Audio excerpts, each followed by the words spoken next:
Thank you all for being here with us today as we consider the future of our state in the wake of the Supreme Court's devastating decision to overturn Roe v. Wade. I'm State Representative Derek Mallow, serving Georgia's 163rd House District right here in Savannah. And Georgia Republicans have been working to undermine reproductive rights for years. And now with Roe v. Wade being overturned, they have a path to do even more damage, enacting their dangerous agenda, despite the fact that 7 in 10 Georgians support Roe v. Wade. GOP candidates up and down the ticket here in Georgia have promised to ban all abortion with no exceptions for rape, incest, or danger to the life of the mother. This isn't about the well-being of Georgia women, children, or families. If Governor Kemp actually cared about health and safety or the well-being of Georgians, he would have expanded Medicaid this past legislative session or the session before that, and he would have focused on Georgia's maternal mortality crisis and the current baby formula shortage that we have here in America. Instead, he's laser-focused on pushing through an unpopular and dangerous bill that takes away women's ability to make their own health care decisions. Healthcare providers right here in the city of Savannah are already being forced to prepare for post-Roe Georgia under Brian Kemp's dangerous restrictions. The only clinic in town in Savannah that provided surgical abortions have already closed their doors as of last week, severely restricting Savannah women's access to health care and making it devastating. It's absolutely urgent that we elect Stacey Abrams as governor of the state of Georgia so she can veto any legislation that further restricts abortion rights and works to reverse Governor Kemp's extreme bill that will soon be the law of the land in Georgia. In fact, on the night of the overturning of Roe v. Wade, Governor Kemp and Attorney General Chris Carr pushed through to try to make Georgia's 6-week abortion ban take effect immediately and have asked the circuit court to overturn their decision. So reproductive rights are on the line in the Senate race too. And just last month, Mitch McConnell confirmed that a federal abortion ban is on the table if the GOP takes control of the U.S. Senate. And Herschel Walker, Republicans' candidate for U.S. Senate, would support making abortion illegal not just in Georgia but across the country if he was elected. He said he wants to ban all abortions, even in cases of rape, incest, or if the mother's life is in danger, with no exceptions. That means that if Republicans flip the U.S. Senate and take the majority in Washington this November, we're one step closer to a nationwide ban on abortion and abortion access. We cannot afford to elect people like Herschel Walker to represent us in Washington because they've made it clear that if they're elected, they'll work to ban abortion with no exception. Thankfully, Georgians have a champion for women's health and the right to choose in the Senate right now, and that is Reverend Raphael Warnock, who believes that women should be able to make their own decisions, not politicians. Reverend Warnock has spent his life fighting to protect access to reproductive health care and is a co-sponsor of the Women's Health Protection Act, which would codify the protections of Roe v. Wade into federal law. We need to elect him so that he can continue to fight for us in the Senate to restore women's rights to make their own health care decisions. Moreover, state legislative bodies are now on the front lines of the battle for reproductive rights. It's more important than ever that we elect pro-choice representatives in the Georgia House of Representatives and the state Senate to block Republican attacks on abortion rights and the fight for reproductive freedom. Let's be clear, women have had the right to make their own private medical decisions without government interference. The attacks Republicans are wielding on Georgians' fundamental right to choose what happens with their own bodies are dangerous, disgraceful, and undemocratic. We can't let the future of this state fall into the hands of Republican leadership. That's why Georgia Democrats will keep speaking out loud and fighting to safeguard the fundamental right to choose. Thank you for your time and coming out today. And I just want to remind everybody that this last legislative session, Georgia House Democrats worked tirelessly to make sure that the abortion ban for telemedicine didn't pass this past legislative session. That was an incredible work by Georgia House Democrats to make sure that we could continue this fight to have access to abortion health care, even in telemedicine, and women should be able to choose their doctor. At this time, I would invite my successor, Representative-elect Ann Allen Westbrook, to come to the podium at this time.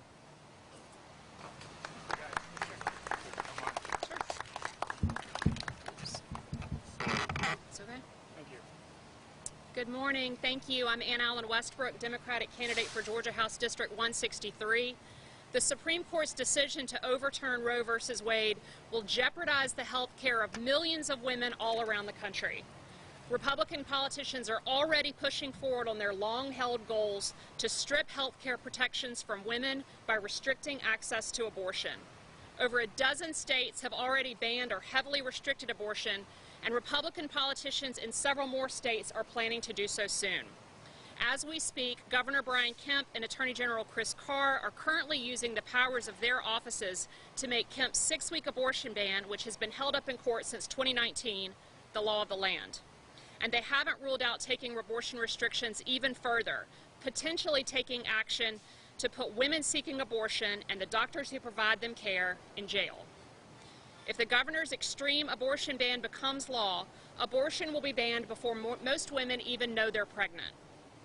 Other Georgia Republicans have already stated their intentions to restrict women's reproductive rights even further. And Herschel Walker, Republicans' candidate for U.S. Senate, would support making abortion illegal not just in Georgia, but across the country if elected. He said he wants to ban all abortions, even in cases of rape, incest, or where the mother's life is in danger. No exceptions. This is extremism, plain and simple, and it will endanger Georgia women's lives. Politicians do not belong in the most deeply personal health care decisions that a woman makes. These decisions should only involve a woman and her doctor. Every woman deserves the freedom to do what's best for her and her family without fear of government interference. Decisions about whether and when to become a mother are decisions the women of Georgia can make for themselves. They should not be made by Republicans who believe they know better than a woman and her doctor. Part of the reason I'm running for state legislature is that state legislatures are going to be at the front lines of the battle for reproductive health care and access. If Republicans are allowed to maintain control of the state legislature after November, they will pursue the most restrictive abortion bans they can come up with, even when the life of the mother is in danger. They will insert themselves between women and their doctors, even potentially throwing women or their doctors in jail. For the sake of women in Georgia and all over the country, Republicans cannot be allowed to ram through an anti-freedom, anti-woman, anti-family agenda. So let's be clear that the right for a woman to make her own medical decisions is on the ballot in 2022. We must stand up to Republican politicians up and down the ballot who are trying to force their extremist positions onto Georgia women's private medical decisions. And now it's my pleasure to introduce to you congressional candidate Wade Herring.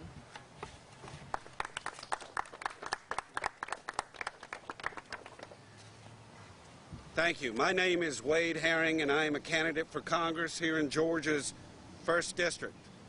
What we are about today is who cares? Who cares about women's health care, and who cares about women's rights to choose? Republicans have made their intentions known for years. They have told us that when they had the opportunity, they would not hesitate to curtail women's rights by enacting the most restrictive abortion bans possible. Friday's disastrous ruling in Roe v. Wade finally gave them the chance to do so. Right here in Georgia, Brian Kemp and Chris Carr have already moved to enact what Brian Kemp has described as the toughest abortion law ban in the country. Republicans in Washington at the national level are already discussing what a nationwide ban would look like, and it is safe to assume that they would seek to pass the toughest possible ban with 0 exceptions, even when the mother's life is in danger. It is critical that Democrats went up and down the ballot in November, because Republicans up and down the ballot stand ready to push through extreme abortion restrictions, including my opponent, Buddy Carter. Health care decisions are not for politicians to make. Women must be allowed to make their own private decisions and their own health care decisions with their doctors. Republican politicians do not belong in that exam room. Let's be clear. Georgia Republicans are pushing some of the most extreme and anti-choice positions to date. They are moving full speed to restrict freedoms and to place themselves between women and their doctors and to take Georgia down a very dangerous path. Hours after the disastrous Supreme Court ruling was issued, Republican Attorney General Chris Carr filed a request to allow Kemp's dangerous abortion ban to take effect. Brian Kemp praised the Supreme Court decision and refuses to rule out an even stricter abortion ban. Candidate for Lieutenant Governor Burt Jones stated his support for a complete and total ban on abortion with no exceptions. And my opponent, Buddy Carter, praised the Supreme Court decision after it was released. The Republican Party is being very clear about what it will do, and it is up to us to make sure that does not happen. You gotta vote. Republicans will enact the toughest abortion bills possible with zero exceptions. And they are not ruling out the prospect of putting women and providers in jail, of prohibiting their travel, of prohibiting the mail for prescription medication. You gotta vote. Millions of women in Georgia will be in danger if Republicans are allowed to enact their extreme restrictions on health care choice.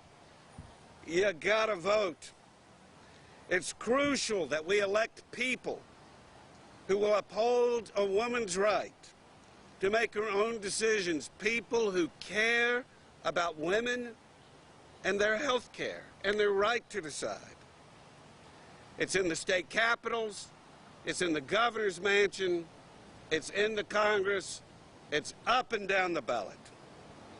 Georgia Democrats and I, the people with me today, will fight tirelessly to ensure that women will have the right to choose. They will have that space and privacy with their doctor to do what's best for them. Thank you, and we'll take questions if there are any. Ed, come on. Good morning. Let me thank you for coming out today. I'm sorry that I am late, but when you have appointments, you have to make sure that you're getting into the offices. Today, I'm usually a very forceful speaker. You could probably hear me all over the city, but I am very saddened by what has happened in the courts. Not only that, it started where they seem as if we as women do not exist. It goes back to the old colonial days when women had no rights and all of the decisions were made by the men. Ladies, and I want to say gentlemen too, because we need you, now is the time for us to voice our opinion in helping them to understand that they're talking about our bodies. They're talking about making decisions based on nothing that they know about. They don't know if a person has been raped. They don't know if a person has chosen this because they know that the child coming into the world would not be able to take care of themselves. That is what is going on today. And when I listen to what some of the judges, or one of them, Supreme Court Justice, has talked about carrying it even farther. Which one? Further? Whatever the decision is. That is what is bothering me today. What it seems like to me is that we are regressing to what it used to be. And I can tell you because in the 60s, the fights were going on. The young people were out there fighting for causes. It has changed a little bit, but the whole thing comes back to us making decisions. It goes all the way back to women having the right to vote. Now when it starts with one decision, it can continue in any way that they want it to happen. Look at what is being said today. When I hear that they may be talking about changing some of the decisions that were made, where people, whether you were gay, lesbian, transgender, or whatever, that they may start looking at those laws that were made.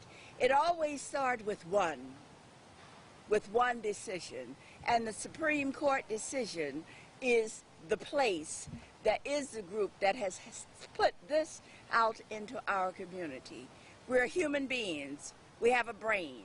We can make decisions for ourselves. Our young people, you're the ones that's going to be affected a lot. I'm not one that will be affected, but I do have granddaughters and daughters. They can make their decisions for themselves.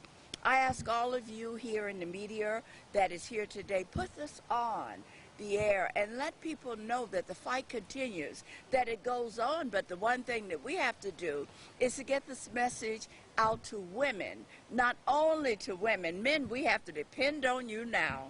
You are the ones that can help us carry this ball. So I'm sorry I was late, but all I want to say, the time is now. And if we don't do it now, I can tell you we'll be living in the days that we had prior to the 60s, prior to the 40s, and prior to the 30s. Join me and join our elected officials, those that have been elected and those that will be elected, because the polling place is where the decisions, changing decisions, can be made. We look forward to being with you. Call us at any time, but you, as the media, carry the story so that others will get out and will go to the polls and vote. I say to you, it is up to who? You. I know media, y'all can't say anything, but young people that are out here today, it's up to a who? To us, to get these laws that are coming forth, and they think that they have a lot of power, but the power is in us as registered voters. Again, thank you.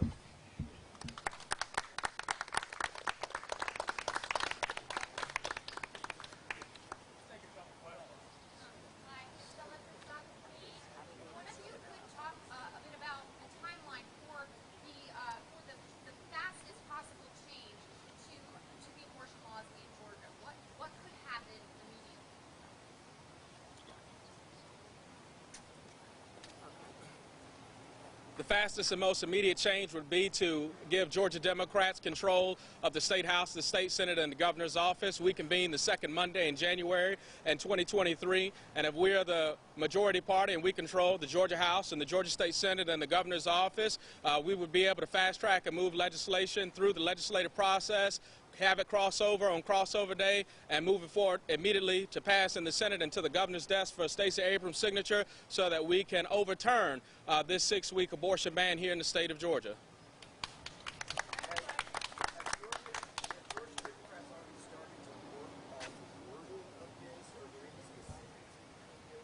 Absolutely. We've already started the work to work on this. Georgia House Democrats with Leader James Beverly and the Georgia Senate Democratic leader, Leader Butler, as well as Leader Abrams have already worked on what legislative and policy items would look like and how do we overturn this ban for the 6-week abortion ban, and how do we codify women's right to choose here in state law and to make sure it's enshrined in the state constitution as well. And so we've already started that work, and we're prepared to take the House, the Senate, and the governor's office to make sure we can deliver on that work come January 2023.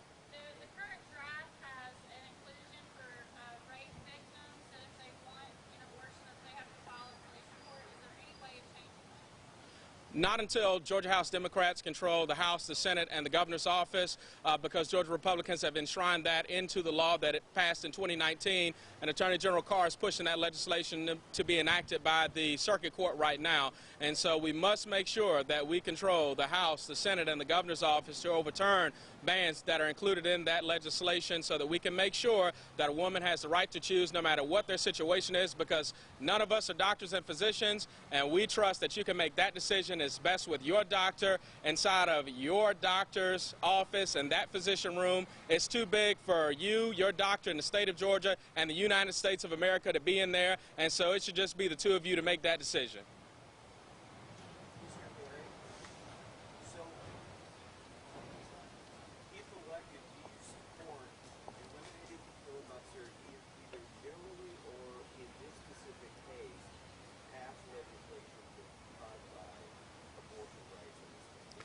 course, as a member of the House, I won't have any say in the filibuster rule. That's a rule of the Senate.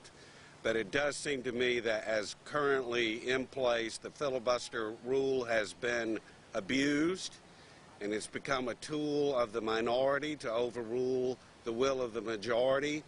And so, yes, as a matter of public policy, I would support specific modifications to the filibuster rule, but ultimately that's going to be a decision for the United States Senate, which is why it's important that we re-elect Senator Warnock this November. There are a lot of people who say that Democrats, and I read the writing for the House, but I asked that question because I think we need to hear Democrats on the record of whether they support that or not. This is the issue of the party of ballot. But there has been a lot of talk that Democrats have had decades to codify abortion rights in legislation, haven't done it because they use the issue to raise money. And so what do you say to that?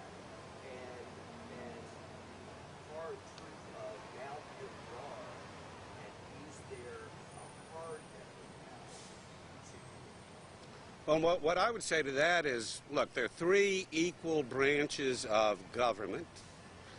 The Supreme Court 50 years ago ruled that the right to choose was a constitutional right. That ruling in Roe v. Wade was reinforced year after year after year, and so it was embedded in our constitutional rights. There was no need for legislation because it was part of the Constitution.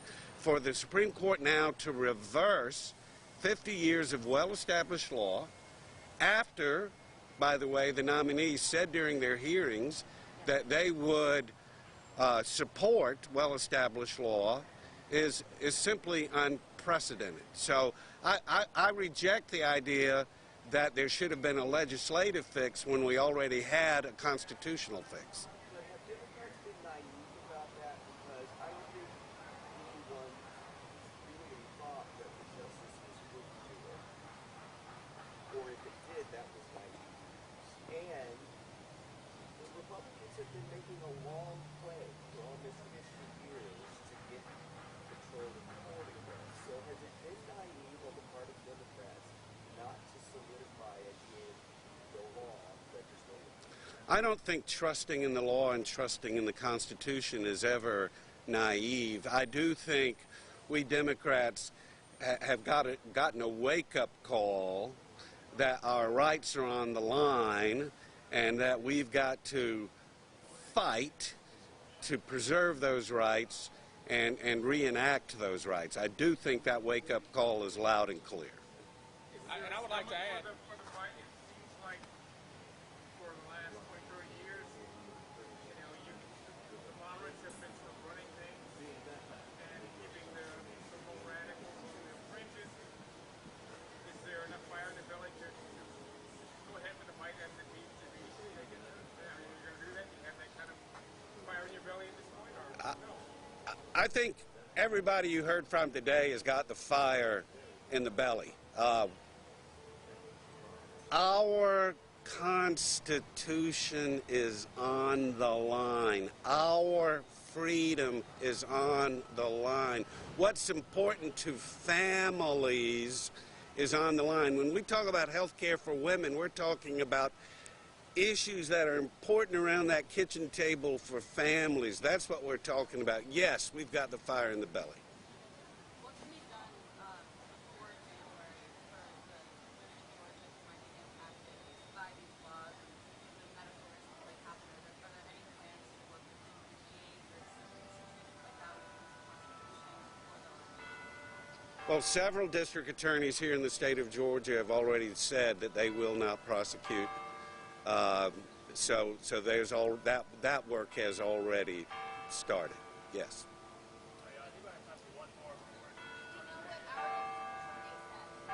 My understanding is that the report that I read is that the Chatham County District Attorney joined in the letter stating that there would not be prosecutions from that office. That is my understanding. Thank you.